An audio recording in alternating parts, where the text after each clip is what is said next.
My dad was an old Navy man, and I wanted to do my part after Pearl Harbor, of course, and it seems like a lot of the guys that I went to school with all decided we'd get into the service, and some of us went in the Navy, the Army, and in those days it was the U.S. Air Force. It was the Army Air Force rather than a regular Air Force. The latter part of May, they shipped us down to a staging area at Portland, Weymouth in southern England along the English Channel. And then we waited there to embark for the D-Day landing. My beach battalion was in charge of securing a sector of the beach, and then we were, because of my radio background, we were in charge of bringing in small boats in kind of an orderly manner. LCVPs, LSTs, LCMs, and that was what we did until I got injured.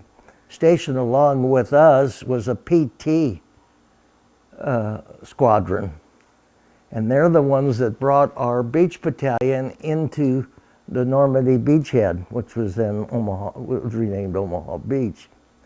And the reason for that, they were wooden hulled skull, and we could avoid the mines that were drifting along the coast. We went in -3 hours. About D-Day was actually 8 a.m. and we went in roughly about 5 a.m. And it was dark and wet. I remember it was a miserable day. We handled bringing in a lot of the boats, and then towards late afternoon, I remember all hell busted loose as far as coastal artillery from the Germans, and they were slaughtering a lot of our boys. It was tough. I remember I probably spent as much time taking care of some young soldiers coming in as I was working my radio. But you can't just sit there, as I remember, watch these kids bleed to death, you know, and it was kind of ironic. But we all tried to do our bit, and unfortunately, there was 38 guys in my beach battalion, and only about 12 of us got out. We were in a sector of the beach that was really bombarded very heavily by German armaments. It was bad. And I put a lot of that to rest, but then over those last few years, I've been recollecting a lot as much as possible.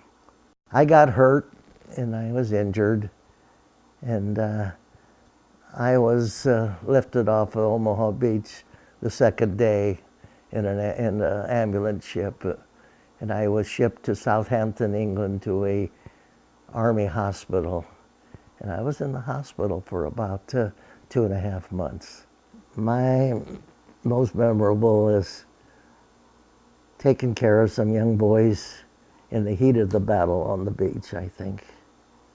There's one young man, and I'll tell you, when they say there's no God in a foxhole or vice versa, you know what I heard the most from some of these young kids that were hurt real bad? Mama, Mama, where are you? They wanted their mother. And that's what I based my little short story on, is Mama, Mama. And that rings in my ear, and I'll never forget it. I'll never forget these kids. It's not what I did, it's what they did, and you try to comfort them, and I know a lot of those guys I tried to comfort. I'm sure they never, you know, got through it, because we had 4,000 casualties that day. That was a bad landing, it really was.